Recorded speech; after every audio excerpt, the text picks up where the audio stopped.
សួស្តីពុកម៉ែបងប្អូនចេញពីដើមវីដេអូមកបងប្អូនឃើញម្ហូបគេបងប្អូនគឺឆាគ្រឿងបងប្អូនបានថ្ងៃនេះខ្ញុំមកប្រាប់កលឹះដើម្បីឆាគ្រឿងភ្ញៀវ30តុកធ្វើយ៉ាងណាឲ្យវាល្អបងប្អូនណាបាទជាដំបូងយើងចាប់ផ្ដើមប្រឡាក់ត្រីយើងជាមួយនឹងម្សៅបំពងជាមួយនឹងទឹកស៊ីអ៊ីវបងប្អូនបានមិនចាំបាច់ដាក់ប៊ីចេងមិនចាំបាច់ដាក់ម្សៅស៊ុបអីទេដោយសារតែឆាគ្រឿងយើងបើសិនជាប្រឡាក់ទៅអាចនឹងរាងប្រៃបន្តិចបងប្អូនបាទយើងគ្រាន់តែដាក់ទឹកស៊ីអ៊ីវដើម្បីជំនួយពណ៌វាឲ្យវាឆាប់ក្រហមទៅគឺបានហើយបាទហើយសម្រាប់បងប្អូនកុំភ្លេចជួយចុច Subscribe Channel YouTube ខ្ញុំម្នាក់មួយនិងជួយចុចរូបកណ្ដឹងជួយ Follow Page ខ្ញុំម្នាក់មួយផងនិងជួយចុច Subscribe Channel YouTube Admin របស់ខ្ញុំម្នាក់មួយផងបងប្អូនណាខ្ញុំនឹងដាក់ link YouTube admin របស់ខ្ញុំនៅក្រោមវីដេអូនេះបងប្អូនពូមីងទាំងអស់គ្នាអាចចូលចុចនឹង link នឹងនៅគឺចូលទៅដល់ក្នុង YouTube របស់គាត់ហើយបាទហើយគឺ YouTube គាត់គឺបង្ហាញពីរបៀបបច្ចេកទេសការផលិតវីដេអូនិងធ្វើ page ធ្វើ YouTube អីហ្នឹងបងប្អូនពូមីងទាំងអស់គ្នាបាទហើយត្រីយើងក៏ចាប់ផ្ដើមក្រហមបងប្អូនភូមិទាំងអស់គ្នាវាចាប់ផ្ដើមក្រៀមយើងធ្វើការស្រង់ចេញមកបងប្អូនបាទបំពងវាឲ្យក្រៀមល្អបងប្អូនភូមិណាហើយអានេះបងប្អូនភូមិកុំថាអីបងប្អូនភូមិទាំងអស់គ្នាអានេះគឺម្ទេសទេបងប្អូនម្ទេសផ្លោកនឹងគ្រាន់តែថ្ងៃមុនគឺខ្ញុំយកម្ទេសផ្លោកនឹងទៅវីជាមួយនឹងប្រេងទុកឲ្យហើយបងប្អូនកុំឲ្យពិបាកណាបាទឥឡូវនេះគឺយើងវីម្ទេសផ្លោកជាមួយនឹងប្រេងយើងនឹងឲ្យវាក្តៅបន្តិចសិនមកបងប្អូនបាទនេះយើងធ្វើទឹកសោសវាទុកបងប្អូនណាធ្វើទឹកសោសទុកហើយសម្រាប់ត្រីឆាគ្រឿងនេះដែរគឺបើសិនជាឆាច្រើនចេះបើសិនជាយើងអត់ធ្វើអញ្ចឹងគឺធ្វើអត់តាន់គេទេបងប្អូនណាតែបើយើងឆាធម្មតាដូចឆាម្ដងឆាទាំងអស់ម្ដងគឺវាចេះតែធ្វើបានហើយបងប្អូនភូមិគ្រាន់តែមុខម្ហូបមួយមុខហ្នឹងគឺវាអត់ល្អបងប្អូនភូមិណាបាទឥឡូវនេះយើងចាប់ដើមដាក់គ្រឿងបុកយើងចូលមកបងប្អូនបាទដើម្បីវីជាមួយនឹងម្ទេសឆាហើយម្ទេសឆាម្ទេសកឡុកជាមួយនឹងប្រេងរបស់យើងឲ្យវាឡើងឈ្ងុយល្អបងប្អូនណាបាទវីឲ្យឈ្ងុយល្អមកយើងចាប់ដើមដាក់ទឹកបន្តិចបងប្អូនបាទខ្ញុំអត់ទាន់ដាក់ខ្ទិះដូងទេពេលដែលឆាទឹកសោសនេះណាបងប្អូនភូមិបាទខ្ញុំអត់ទាន់ដាក់ខ្ទិះដូងទេតតែឆាយកភ្ញៀវចូលតែម្ដងទើបខ្ញុំដាក់តាមក្រោយបងប្អូនខ្ញុំគ្រាន់តែដាក់សណ្តែកដីជាមួយនឹងទឹកសោសឆាប្រៃផ្អែមគឺបងប្អូនភូមិទាំងអស់គ្នាធ្វើហើយដឹងតែឆ្ងាញ់តែម្ដងនេះសណ្តែកដីបងប្អូនណាបងប្អូនចង់បុកចង់អីក៏បានដែរបាទតែចំណែកខ្ញុំគឺខ្ញុំដាក់ទៅទាំងក្របអញ្ចឹងតែម្ដងបងប្អូនបាទហើយវីដេអូនេះវាអាចនឹងយូរបន្តិចបងប្អូនភូមិតែបងប្អូនភូមិមើលហើយប្រកាសជាដឹងពីកលឹះនេះសម្រាប់ធ្វើឆាគ្រឿងច្រើនអីអញ្ចឹងទៅបងប្អូនបាទឥឡូវនេះខ្ញុំចាប់ផ្ដើមដួសទឹកសោសដាក់បងប្អូនណាទឹកសោសនេះគឺខ្ញុំដាក់ចំនួន70វែកបងប្អូនភូមិទាំងអស់គ្នាបាទ30តុកធម្មតាខ្ញុំដាក់តែ60វែកទេបងប្អូនតែអានេះចានធំបងប្អូនណាត្រីតតែមួយចាន7ខាំហើយបងប្អូនភូមិទាំងអស់គ្នាអាហ្នឹងគិតតែត្រីទេបងប្អូនណា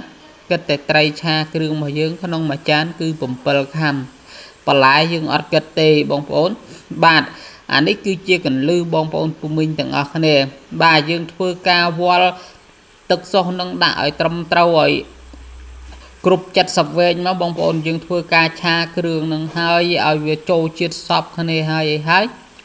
យើងធ្វើការដួសដាក់ឆ្នាំងទុកទៅបងប្អូនបាទដួសដាក់ឆ្នាំងទុកដល់ពេលដែលភ្ញៀវគាត់ចូលហូបឬមួយក៏អីអញ្ចឹងភ្ញៀវគាត់ចូលចាប់ផ្ដើមចូលទើបយើងចាប់ផ្ដើមឆាឲ្យភ្ញៀវថ្មីតែម្ដងបងប្អូនណាមិនមែនឆាម្ដងឆាទាំងអស់ទេបងប្អូនដោយសារតែមុខម្ហូបនេះគឺមុខម្ហូបភ្ញៀវកាត់ចំណងដៃអញ្ចឹងហើយមិនភ្ញៀវចូលម្ដងគ្រប់តុកទាំងអស់ទេបងប្អូនភូមិទាំងអស់គ្នាអញ្ចឹងហើយខ្ញុំដាក់ធ្វើអញ្ចឹងបងប្អូនភូមិសម្រាប់ធ្វើឲ្យមុខម្ហូបរបស់យើងហ្នឹងគឺត្រីឆាគ្រឿងធម្មតាទេតែបើសិនជាយើងធ្វើធម្មតាត្រីប្រកាសជាបែកប្រកាសជាវល់បន្លែប្រកាសជាខ្មៅវាលួយវាអីតែបើយើងធ្វើថ្មី គឺបន្លែយើងនៅស្រស់ល្អត្រីឆាគ្រឿងរបស់យើងវាអរិចបងប្អូនពុំវិញទាំងអស់គ្នាណានេះទឹកសោះឆាប្រៃផ្អែមខ្ញុំមួយកដងធំទៀតបងប្អូនបាទបងប្អូនមើលទៅបើសិនជាដឹងឆ្ងាញ់ឬងំឆ្ងាញ់បងប្អូនគ្រាន់មើលទៅទឹកសោះនេះដឹងហើយបងប្អូនបាទមិនក៏ហ៊ាននៅជឿជាក់ម្លេះហ៊ាននៅធ្វើមហូបកាត់ចំណងដៃគេ20 30តុកមហូបការគេ20 30តុក50 60តុក70តុកយកតែទឹកសោះនឹងយកមកប្រើបងប្អូនបានចោះបើឆ្ងាញ់មែនឲ្យហ៊ាននៅទៅនិយាយកុហកបងប្អូនឬមកក៏ទៅនិយាយយ៉ាងម៉េចបងប្អូនហើយបាទឆ្ងាញ់ពិតប្រកបមែនបងប្អូនពូមីងណាអត់និយាយលេងហើយក៏មិននិយាយភូតផកុហកបងប្អូនចង់តែបានលុយបងប្អូន10 20 ដុល្លារនឹងយកមកចាយហឺហាហឹកហែកទេបងប្អូនពូមីងបាទហើយបងប្អូនចង់បានគឺអាចតំណាក់តំណងខ្ញុំតាមលេខទូរស័ព្ទនៅខាងក្រោម comment បងប្អូនពូមីងទាំងអស់គ្នាណាបាទហើយអានេះជាកន្លឹះឥឡូវយើងដួសគ្រប់70វែកហើយបងប្អូនបាទដួសគ្រប់70វែកហើយយើងធ្វើការកូរវាបន្តិចមកបងប្អូនពូមីងទាំងអស់គ្នាណាហើយភ្លើងយើងបើកហឹមទៅកុំបើកខ្លាំងពេកប្រយ័ត្នខ្លោចដោយសារតែនេះយើងបើកខ្លាំងពេកអាចខ្លោចបងប្អូនពូមីងអញ្ចឹងហើយយើងបើកភ្លើងអត់តែវាពុះល្អបន្តិចមកដើម្បីឲ្យគ្រឿងផ្សំរបស់យើងនៅក្នុងផ្ទះហ្នឹងវាឆ្អិនល្អទៅគឺយើងទុកទៅវាអត់ផ្អូមបងប្អូនពូមីងទាំងអស់គ្នាណាបាទឥឡូវយើងធ្វើការកូរវាឲ្យពុះល្អបន្តិចសិនបងប្អូនពូមីងគឺ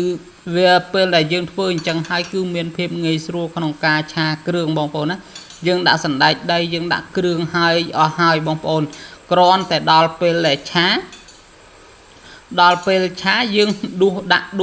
យកស្រួលតែម្ដងបងប្អូននេះគ្រឿងទឹកសោះយើងឡើងមកចង់មកឆ្នាំងបងប្អូនពូមីងទាំងអស់គ្នាអានេះដល់វគ្គឆាហើយបងប្អូនពូមីងណានេះខ្ញុំឆាបាន2ចានរួចហើយទៅបានថតបាទយើងចាប់ផ្ដើមឆាបងប្អូនឃើញអត់អានោះត្រីបន្លែយើងខ្ញុំអត់ដាក់សណ្តែកគួរទេដាក់ទឹកបន្តិចមកបងប្អូនបាទបន្លែហ្នឹងគឺយើងត្រូវការយកទៅស្រុះសិនបងប្អូនស្រុះឲ្យត្រាំទឹកកកវាឲ្យត្រជាក់មកហើយយើងយកទៅខ្លះសេទុកទៅដល់ពេលម៉ោងភ្ញៀវចូលយើងចាប់ផ្ដើមឆាបងប្អូនឃើញអត់ដួសទឹកសោះអំបាញ់មិញបងប្អូនដាក់មកវែកសម្លអាធំពេញមកគឺឆ្ងាញ់ហើយបងប្អូនពូមីងទាំងអស់គ្នាហើយយើងដាក់ជាមួយនឹងខ្ទិះដូងបន្តិចមកបងប្អូនគ្រាន់យើងគ្រាន់តែឆាឲ្យវាក្តៅបន្លែក្តៅសាច់នឹងបន្តិចទៅគឺវាឆ្ងាញ់ 100% ហើយបងប្អូនពូមីងណាបាទឆ្ងាញ់ 100%មិនក៏ដឹងថាច្បាស់មកចុះបើយើងធ្វើហើយបងប្អូនពូមីងទាំងអស់គ្នា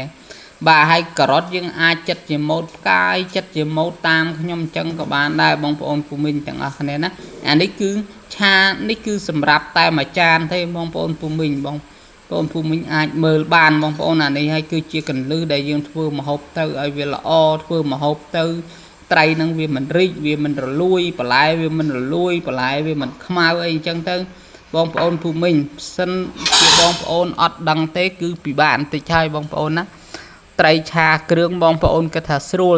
ហើយបងប្អូនបើគិតថាស្រួលនោះបងប្អូនពូមីងទាំងអស់គ្នាបើសិនជាអត់ដឹងកលឹះមួយនេះទេបងប្អូនឆាទៅប្រកាសជាលួយត្រីរីកអស់ហើយបាទអរគុណជម្រាបលាជួបគ្នាវីដេអូក្រោយ